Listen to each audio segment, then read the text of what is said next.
অন্তর্বর্তী সরকারের গোপন চুক্তির কারণে রাশিয়ার সস্তা জ্বালানি তেল আমদানিতে মার্কিন যুক্তরাষ্ট্রের অনুমতি নিতে হচ্ছে। শুধু রাশিয়াই নয়, সংকটের এই সময়ে জ্বালানি বিকল্প উৎসগুলোকেও মারাত্মকভাবে সংকুচিত করেছে।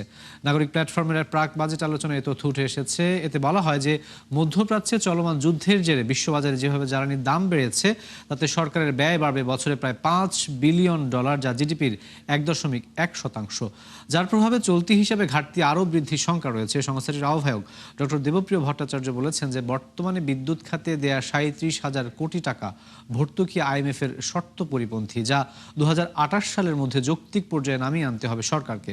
অন্যদিকে এই মুহূর্তে জ্বালানির মূল্য বৃদ্ধি করে সরকার ব্যয় সমন্বয় করতে গেলে মূল্যস্ফীতি বেড়ে পরিস্থিতি আরও কঠিন হওয়ার শঙ্কা রয়েছে। চলমান যুদ্ধের কারণে প্রবাসী আয়ের বড় একটা অংশ ঝুঁকিতে পড়েছে বলেও জানানো হয় অনুষ্ঠানে।